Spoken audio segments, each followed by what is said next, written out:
Welcome into Studio B for the DNVR Draft Podcast.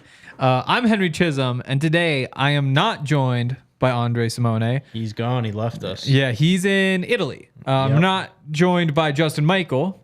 He's busy doing Rams stuff. Yeah, he's at home. A little bit less of an excuse. But we do have Jake Schwanitz in the house talking some football, which is going to be fun. We're talking a lot of football today. We'll talk 2025 NFL draft wide receivers, Big 12 conference preview as well, but we start with the EA College Football 25. Has this game consumed your life as much as it's consumed mine? Yeah, well, we were talking about this before. Basically, so I have EA Play.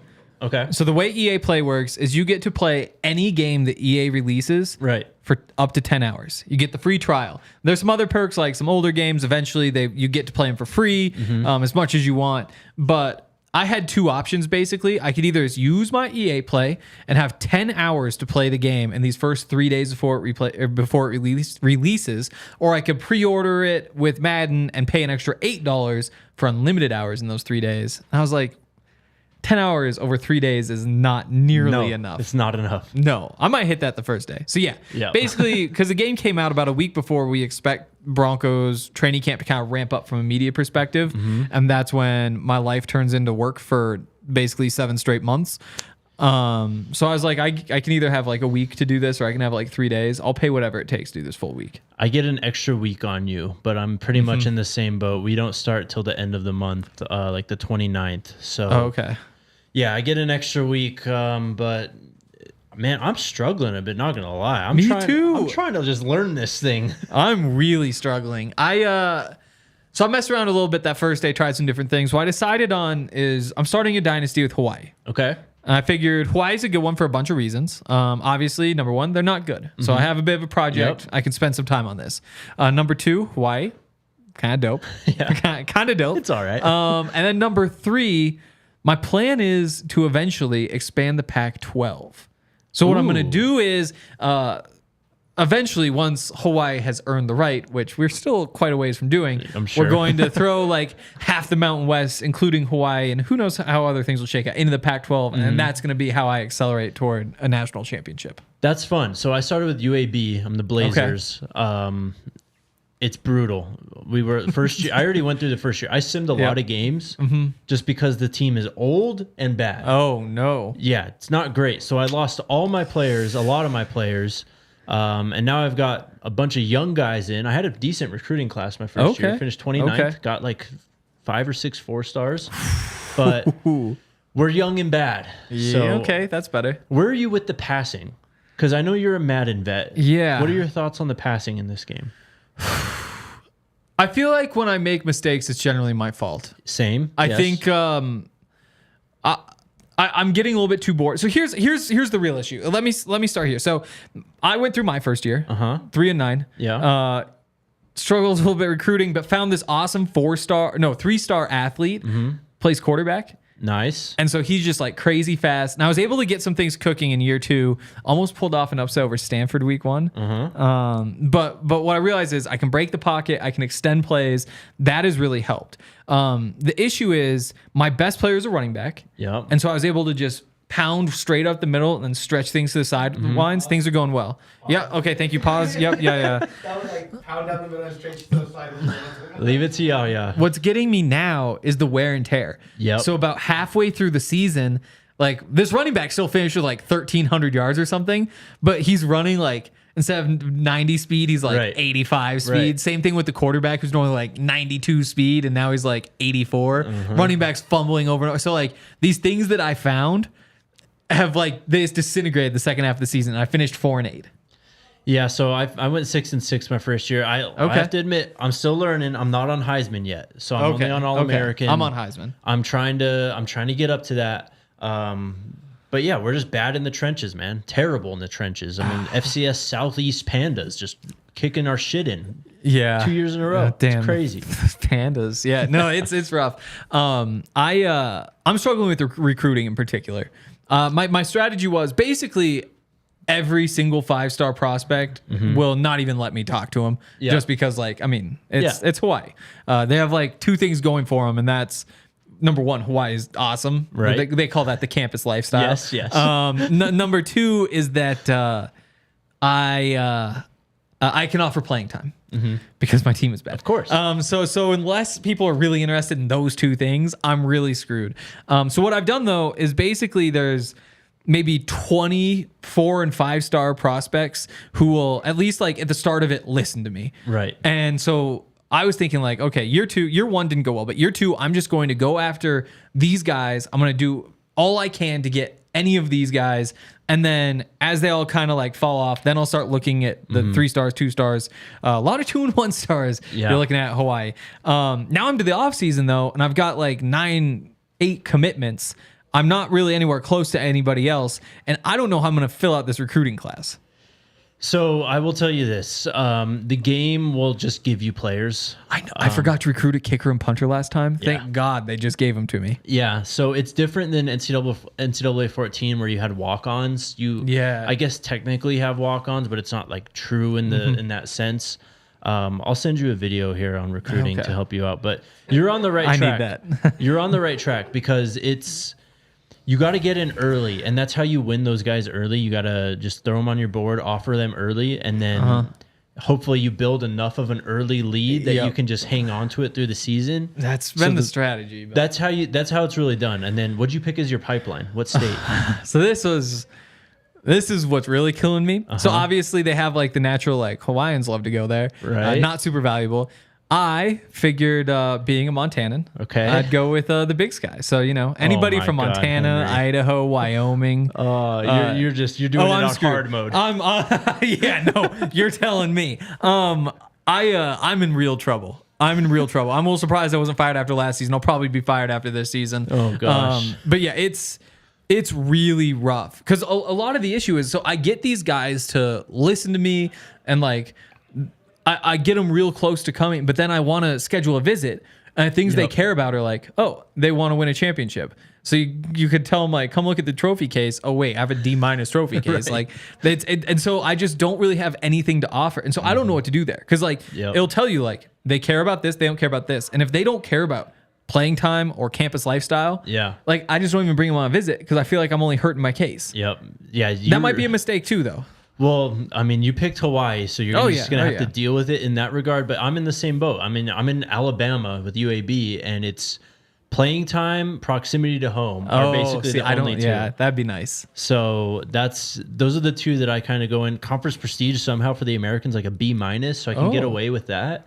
Okay. So maybe you need to realign the Pac-12 sooner than you think to help yourself out. I know. It's going to happen eventually. The thing is, I don't want to leave the Mountain West empty. And so I'm struggling with how exactly to do this. So the other thing is, I'm really upset the team builder didn't come out immediately. I know. Because I want somebody to build Montana so I can just move some of the Mountain West teams into the Pac-12, and then I wind up with like Montana State, NDSU, SDSU, like throw them in the Mountain West to kind of backfill, and then roll with Montana. But when I realign to the Pac-12, I don't know who I'm going to put in the Mountain West to replace the teams that left.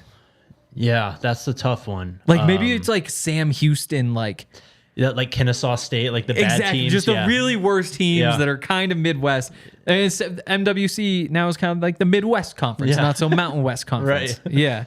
No, I like that. You have a whole plan on it, though. That's cool. Because, like, I haven't really thought that far with UAB. I'm like, obviously, we're going to build into a pretty good program at some point. Hopefully get the SEC invite.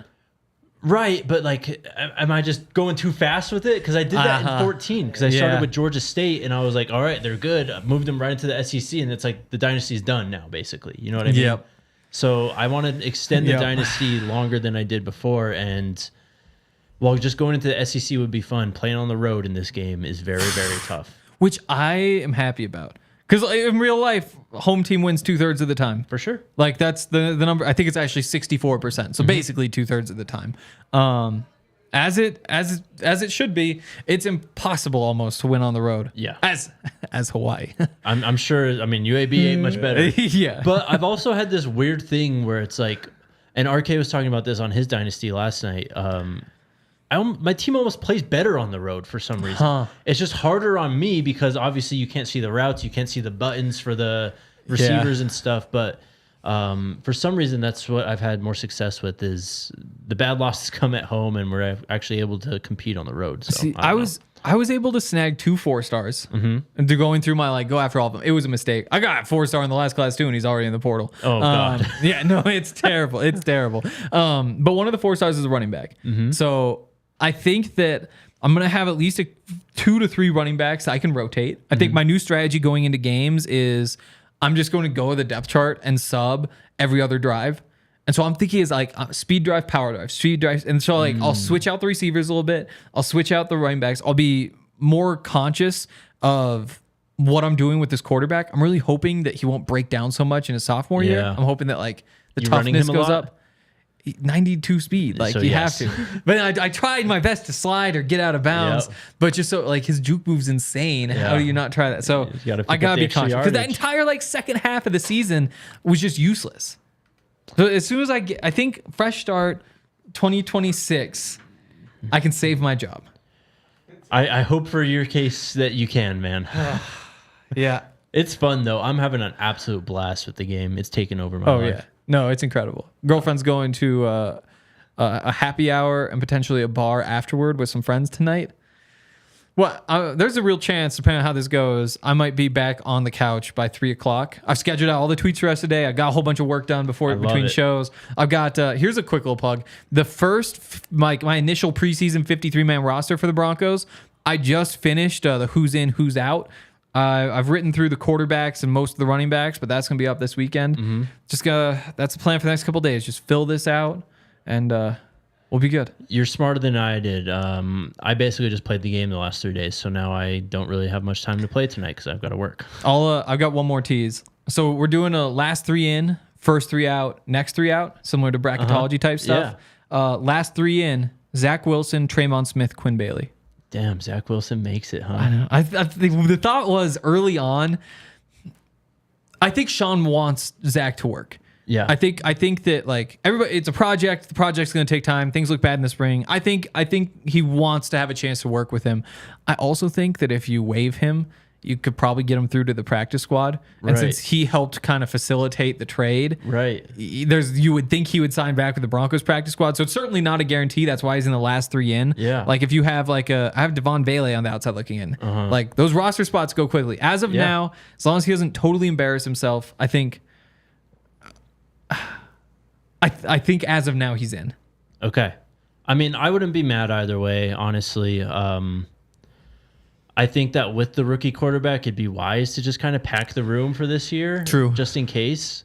And with Bo being, a more mobile guy, knock on wood, he doesn't get injured or anything. But, just having that security, even though he's not a great quarterback, but you have at least something there and you're not scouring the waiver wire in week 7 of the NFL season because that'd be a disaster. Yep. It's one of those things where it's best case scenario for the Broncos is that Bo Nix turns out to be a great quarterback. Yep.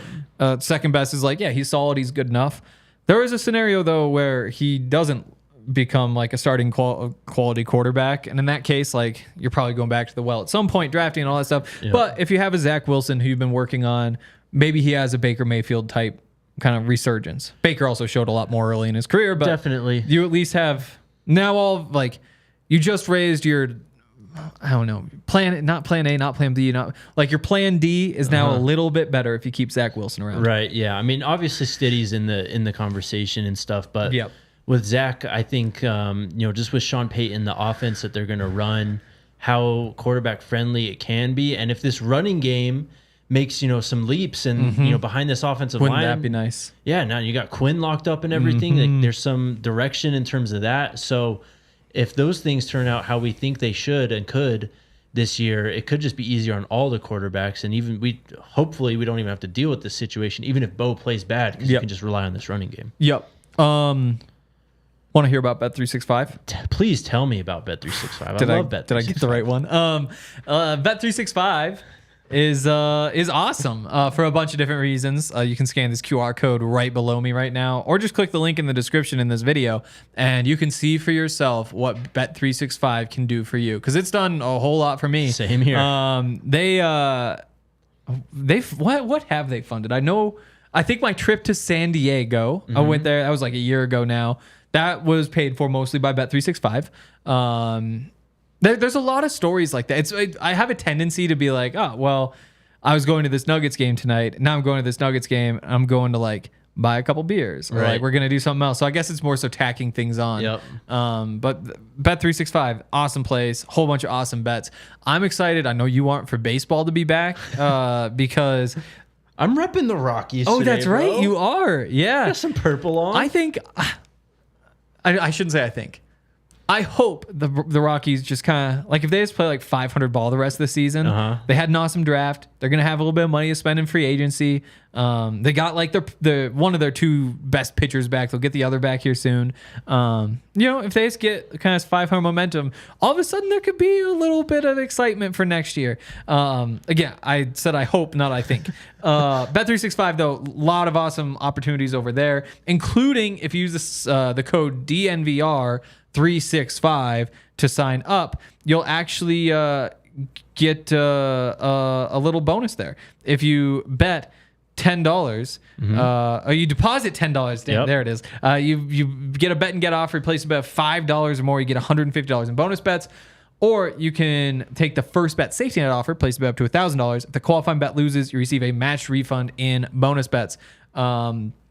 Must be 21 or older, physically located in Colorado. Please gamble responsibly. If you or someone you know has a gambling problem and wants help, call or text 1-800-GAMBLER. And then, you're going to Coors Field. You watch the Rockies. They probably lose, right? But you're going home. You're probably hungry. Where do you go, Henry?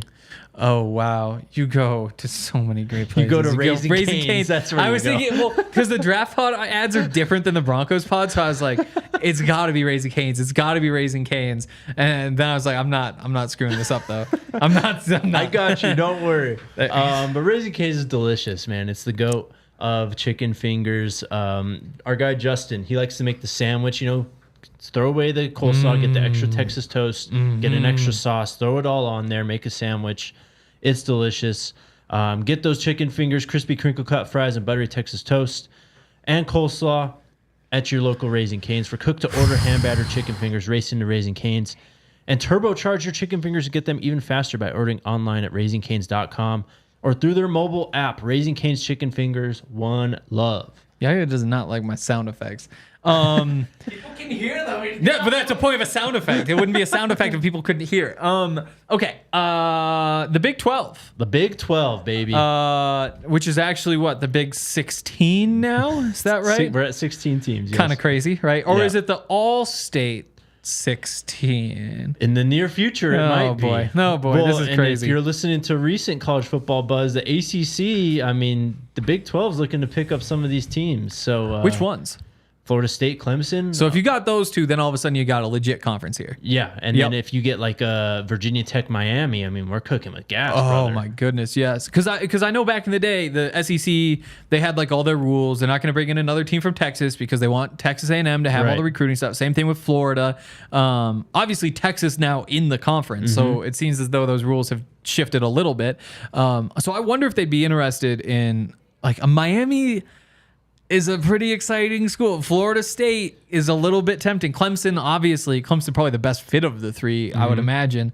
I don't know. I'm curious how that all falls because you know those teams would love to go to the SEC. Like you get double the pay.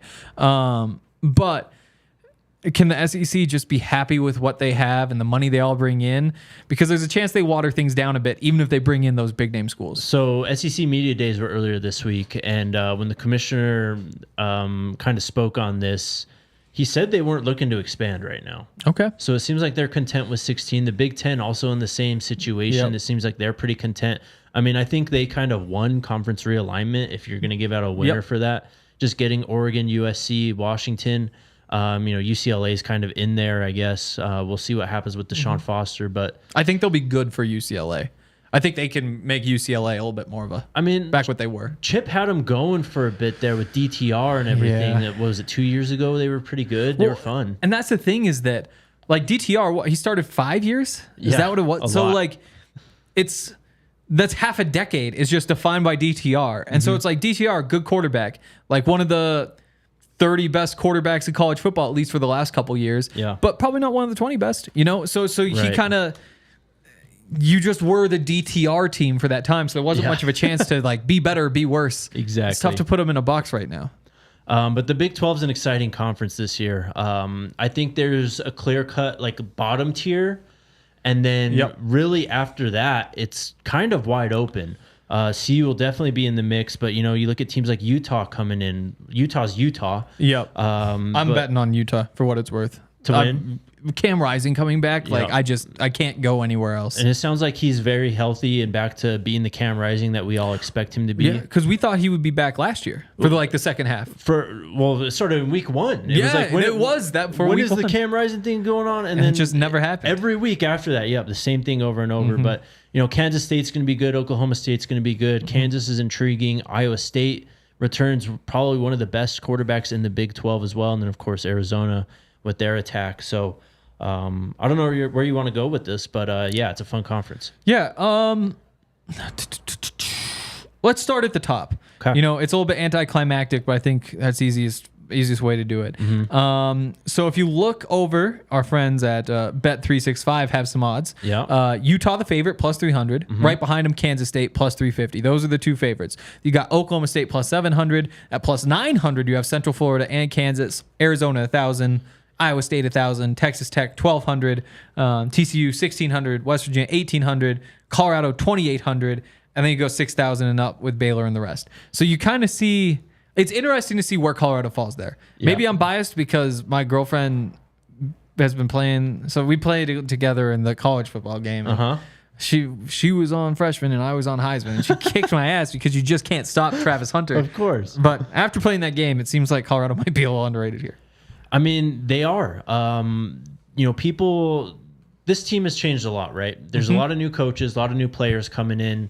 But what's coming back is the best quarterback in college football and probably the best overall player in Travis Hunter. And we saw what that combo was able to do, you know, last year with a depleted offensive line, not much of a defense. But you look at them, the offensive line will be better. They got better at running back. They got a tight end that they're very excited about right now, Sam Hart coming from Ohio State. So, you know, you look at the offense is pretty rounded out.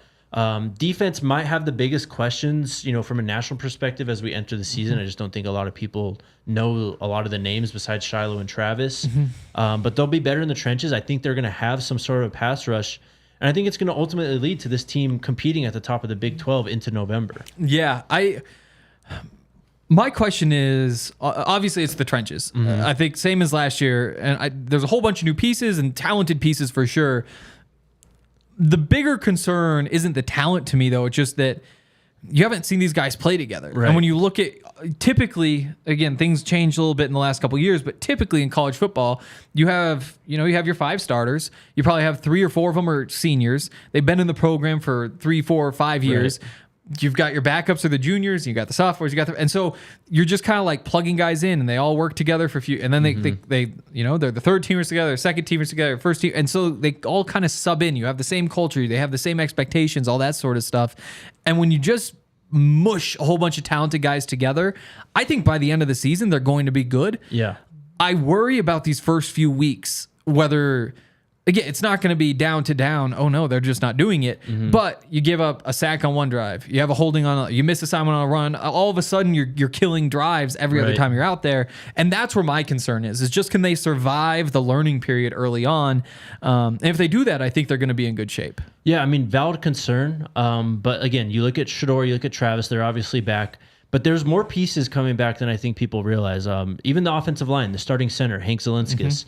He's a Colorado kid. He was part of that 2023 recruiting class, came in last year, or 2024 recruiting class, came in last year and started 2 games when Van Wells got hurt.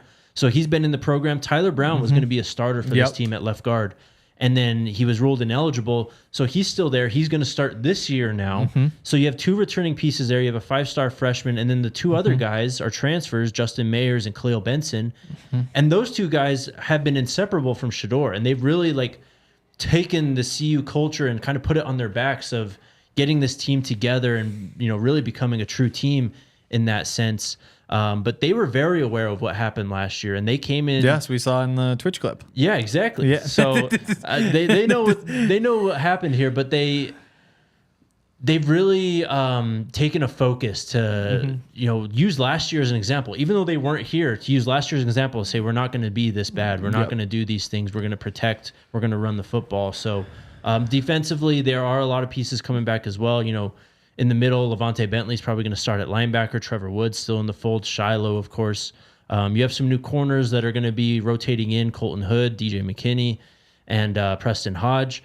But defensive line, Amari McNeil is back.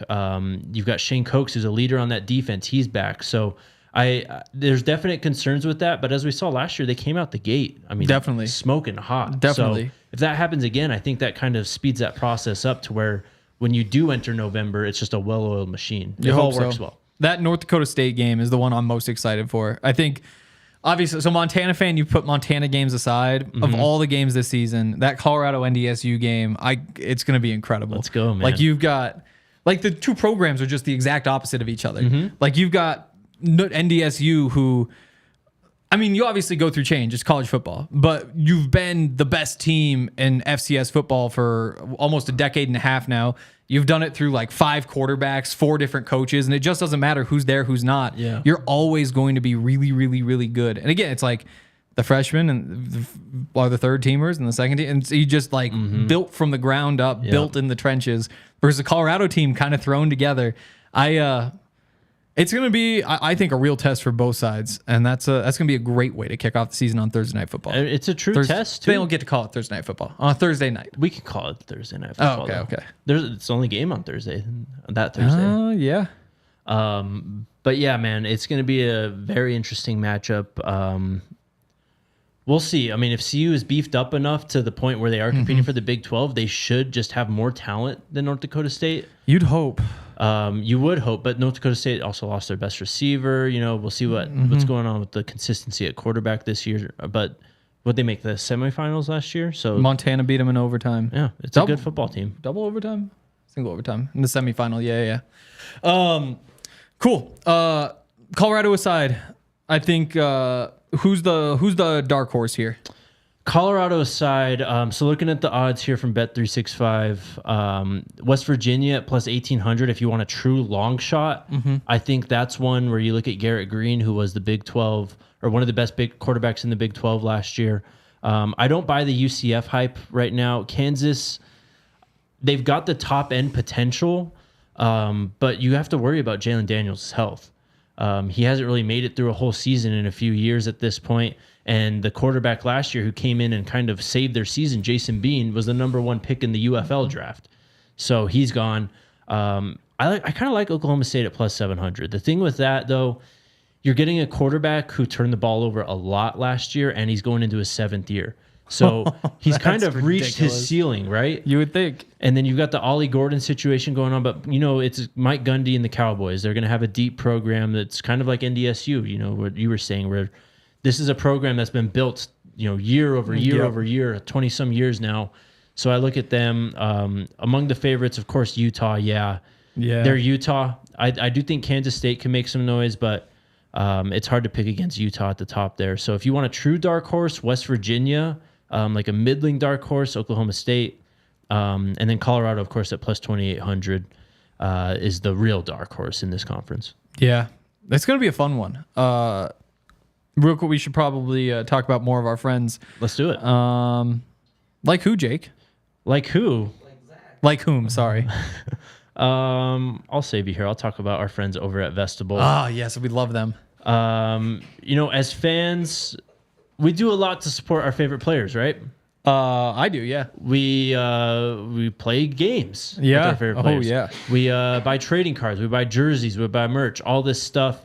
Well, Vestibule is a cool new app where you can invest directly in Denver Broncos outside or edge rusher Baron Browning.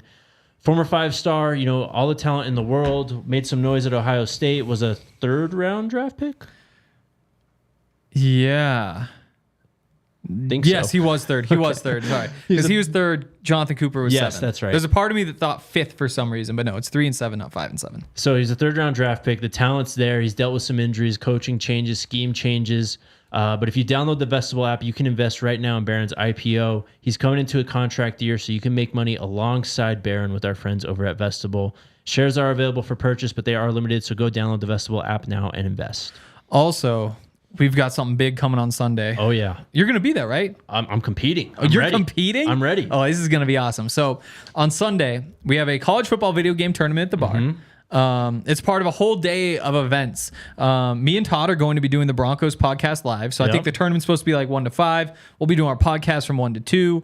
And if you win the college football tournament, there's 8 spots. I think it costs $20 to sign up. But there's 8 spots. If you win, you get a free trip to Vegas. You just got to be the best of the 8. Not just to Vegas, but to the wonderful Circa. The best place in Vegas. So yeah, you get to go to Circa. It's 3 nights, late November. It's the weekend the Broncos actually play the Raiders, which is going to be a lot of fun. I believe so, right? Yeah, it is. That's awesome. Yeah, no. The whole point of it, so you can go out and run. Exactly. That's amazing. So you go out there for that. Yeah. It's included, by the way. Yep, flights included. Circa 3 nights included. And so if you win the tournament, you get that. But also, if you just show up to the bar and you register, it's free to do. You just have to like put your name in the drawing. We're giving away 3 more trips. So 1 goes to the winner of the tournament. 3 are just raffled off. I think the raffle's at 2, 3, and 4 o'clock. It might be 3, 4, 5. I think it's 2, 3, 4. And again, like we're just giving away that exact same package, flights, 3 nights at Circa for free. All you got to do is come hang out with us for a few hours at the bar. It's going to be awesome. And we really hope to see you all out there. You should also check out, we got other travel packages going. Like if you want to come to Tampa with us for the game against the Bucs late September. Go to Lincoln with us. You want to go to Nebraska. Is that the weekend before?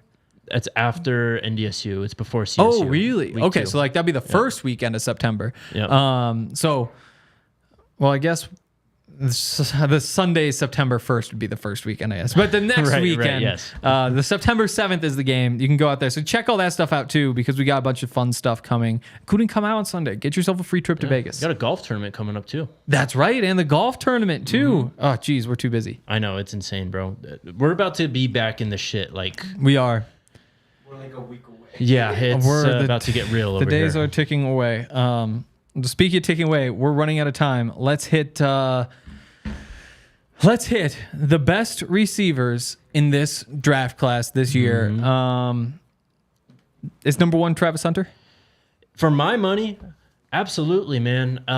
Look, since Coach Prime was hired at Colorado, and we watched that 2022 Celebration Bowl when they were at Jackson State wrapping up their tenure there. Travis, as a wide receiver, just jumped off the page. He was the difference maker in that game for them. They obviously ended up losing, but he's the reason why they came back, why it was a game that went into overtime. I think I can't remember who it was. It might have been Move the Sticks. Daniel Jeremiah compared his wide receiving skills to Garrett Wilson. And a few years ago, I remember when we were talking about Garrett Wilson, I compared him to someone like Justin Jefferson, just in terms of his well-roundedness, ability to run after the catch, route running, stuff like that. So for my money, Travis Hunter's the best receiver in the country. He'll be the best receiver in this draft class, but it's a strong group at the top, man. Yes. Got to throw out Luther Burden, Tedero McMillan, Emeka Egbuka as well. And then your guy, Evan Stewart. Oh, totally. I mean, it's everywhere you look. There's just more of these guys. Tedero McMillan is awesome too.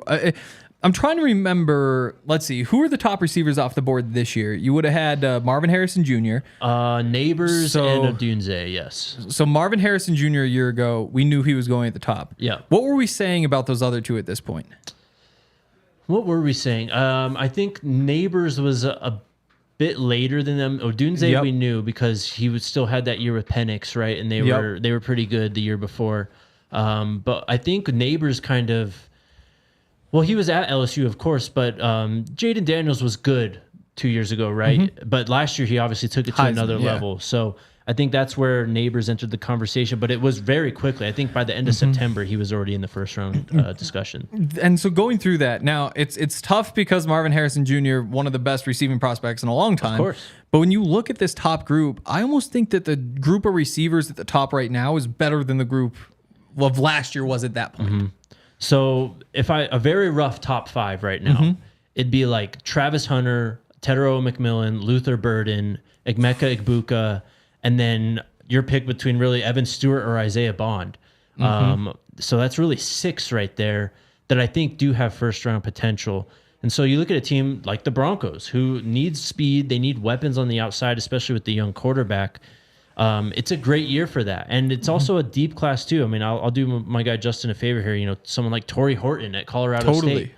I don't know if he's in the first round conversation. He's probably going to enter the top 50 conversation though, easily. Yeah. So even if you don't come away with one of those top 6 next to April, there's some guys throughout this draft. It's going to be a really good wide receiver draft again. Another Broncos target potentially, Tez Johnson. Yep. The adopted brother of Bo Nix. I mean, I thought he might have been their better receiver last year between him and Troy Franklin. That might be a bit of a hot take, but when you just look at what those two do, and I don't know, Tez Johnson's also a pretty small guy. But Troy Franklin wasn't big either, though. He was tall. Thing. And that's where like Troy Franklin, who is a very exciting prospect and could be a very good player for the Broncos. There were just a couple more concerns that I had with him than I think I have with Tez at this point. Now there's another season to go, and what happens without Bo Nix and all those sorts of things. Right. But that's another guy who you don't need to draft him in the first round. Probably we'll see how the season goes. But there's just so many guys you could get him in the second or maybe even the third. Who knows? For sure. I mean, he made the jump from Troy. He spent his first 3 years of his career at Troy. That's right. Made the jump to Oregon and fit in, I mean, perfectly. 86 receptions, 1,182 yards, 10 touchdowns. It's the 5'10", 160-pound frame, though. Yep. That's going to be the concern.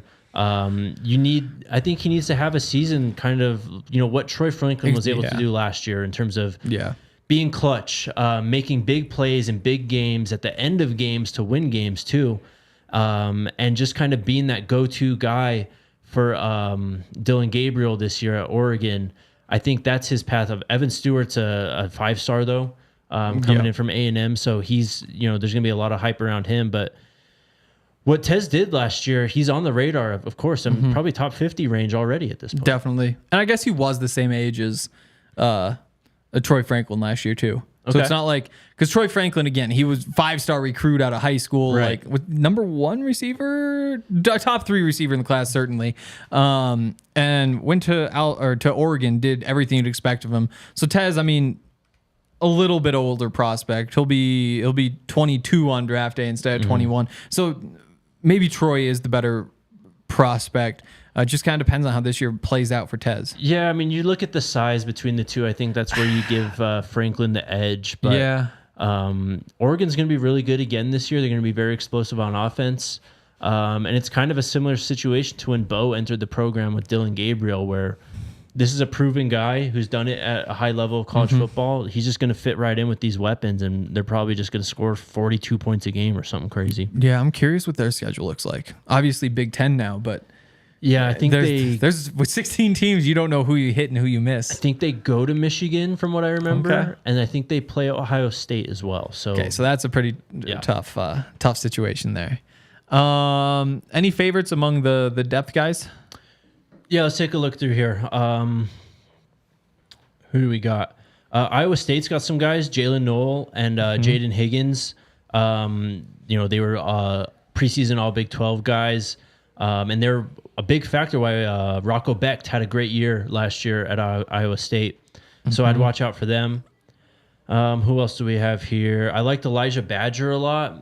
Where did he end up going to? He's not at ASU. He was their best player last year, but he's on and off to the Gators now at Florida. So an interesting scenario there, but I don't know where you're at with Florida. I'm not a believer yet. Graham Mertz has a little Bo Nix vibes to him to me.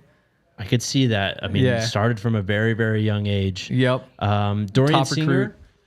Singer was a big one last year that we talked about going into the season. Went from, where was he at before? Arizona. Went to Arizona to USC and was just kind of overshadowed by some other guys there. Brendan Rice had a big year. They brought in the 5-star Zechariah Branch. He had a nice year before he was hit with injuries. But Dorian Singer didn't really do too much. Now he's at Utah with Cam Rising. And, you know, Vele's gone, so there's a void there for the number 1 receiver role. I think he's someone that could blow up. Who else? I'll throw out LeJontay Wester at Colorado. He's coming in after spending the last 3 or 4 years at FAU, was first team all AAC wide receiver and kick returner, now working with Shador. And he was, in my opinion, one of the most impressive players in the spring game in April. So I think he's primed for a big year, and you're going to see him skyrocket up draft boards. Yeah. I'll bring up LKU Manor. And obviously the breakout game against Colorado. That's obviously where I first saw him. But you watch what he did in that game, and just the physical tools, being 6'2", over 200 pounds, still only 20 years old. Like, that's true number 1 type stuff. Like, that's your ex receiver who you can just give the ball to over and over and over and over again. Right. Which that adds value. Like when you're that guy. And so everybody wants the speedy guy, all that sort of stuff. But sometimes just getting the Mr. Slant, Mr. Dig, especially from a Broncos perspective, you're looking for that Michael Thomas. Again, we'll see how this year plays out, but that's a guy who you could get maybe 2nd, 3rd, who knows, maybe even like 5th or 6th round, just given the way things go. Sure. Ole Miss has a few guys too to keep track of. Trey Harris, he's like their big X receiver type as well. But he's got legitimate speed, so he's going to be someone to watch for. And then Antoine Wells, slightly smaller, but kind of their more shifty, like slot guy. His run after the catch ability and his hands are what really stand out with him. Going through who else here. Xavier Restrepo at Miami has been a proven slot receiver for a long time. He's going to make some noise. J. Michael Sturdivant, I liked him at Cal a few years ago. He ends up going to UCLA last year. Didn't do too much, so he's still kind of on my radar. I'll throw out Will Shepard, too, at CU. Was one of the best receivers at Vanderbilt. Coming in to kind of fill that Xavier Weaver role and that X-wide receiver. Big-bodied guy, like around 6'3", 200 pounds. But is pretty well-rounded. I mean, he had some big plays that he took to the house at Vandy. Made some incredible catches. The body control is there for him as well. That's all I got right now. I'll look for some more. Do you have anyone else? Moose Muhammad, Texas A&M. Okay. Hasn't put up huge numbers, but has a pretty great highlight reel in terms of one-handed son of Mushin Muhammad. Oh, yeah. Yeah. You remember back in the day? Oh, yeah. Moose was a big recruit. He's already 23, which is actually surprising. I think he's only going to be like a true senior this year, though. Maybe I'm wrong about that. COVID years, man. COVID years. I hate those COVID years. But yeah, another one of those just big guys who might be able to get the ball to over and over and over. I would imagine just getting playing time at Texas A&M, not easy to do given all the recruits. I've got one here. Yeah, 4-star. There we go. That might be a really a deep pull. Silas Bolden. He played at Oregon State the last few years, and him and Anthony Gould, speedsters. You know, Oregon State was a team built on running the football, you know, kind of owning the trenches, playing real complimentary football. But Silas Bolden was a guy who always stood out to me with his speed. He's at Texas now, so he's going to have a great opportunity with Quinn Ewers in that offense. I know Texas has some other guys that are probably going to be higher up on the radar, but this is just a guy I've kept my eye on for a long time. Yeah. I'll throw my Montana guy out there. All right. Junior Bergen. He was one of the guys who, again, like, so you went to the national championship last year. A lot of people thought he was going to transfer. Luckily, Montana has a bigger NIL budget than a lot of FBS schools, so nice. Like that little flex. Yeah, obviously All-American last year, but where he's really made a name for himself is as a returner. Big Sky record, 5 punt return touchdowns, a bunch of kick return touchdowns too. Had a bunch of big ones in the playoffs last year. I think we had multiple in one of the playoff games. But yeah, so just like freaky fast, started as a running back. A little bit undersized, 5'11", 180, but has played a bunch of receiver as well. And then All-American, all-purpose player, All-American punt returner. Nice, seems like a kind of gadget guy that could be useful. For sure.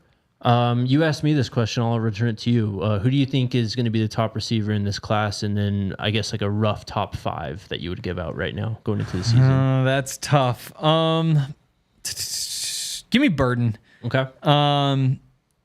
He's awesome. Exactly. I mean, love him. The speed slot, like that seems like modern NFL, like what you're all about at this point. I think that Amon-Ra St. Brown. Like there's some similarities there as a guy who just can be a guy who goes. He reminded me of remember Malachi Corley last year, the Yak God we called him. He reminded me of just like a souped up version of that. Yeah, like a little bit more big potentially. Yeah. I'd go him. I'd go. It's just so tough with Travis because I guess if we got let's just include Travis, and I guess I'll go Travis number 1 if we're including him. You know, because you just don't know if he's a receiver or a corner, but just the athleticism there. So I'll go him first. I'll go Burden second. I'll go. See, I'm trying to think. Do I want to go with like an Evan Stewart because I know what happens to a guy like Evan Stewart in the draft process? Right, of course. Oh, he just ran a 4.31. Exactly. Look, we're going with it, but that's not really my type, so I'm not going to go with him yet. I'm going to go with give me Tedero McMillan, big boy. He'll be my number 3. I'll go Egbuka then Stewart. Okay. Yep. We didn't talk about Ibuka. Trey Harris is a good one too, though. Trey Harris is going to make some noise this year. That offense is going to be explosive at Ole Miss. But Emeka Ibuka, we haven't spoken on him too much. Had a massive year a few years ago, and then last year they kind of ran into, I guess, quarterback issues. Obviously, going from Stroud to really anyone is going to be a fall off, and he kind of suffered through that. But he is very talented, man. And 2 years ago in 2022. 74 receptions, 1,151 yards, 10 touchdowns. At times and games that year, I thought he was the best receiver on the team just with what he was doing. Had not a great year last year, only 41 receptions, 515 yards, and 4 touchdowns.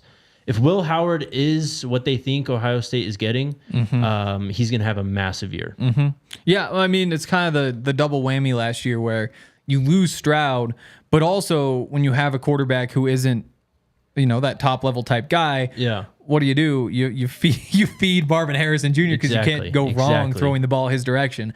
So you have a lot working against you right there.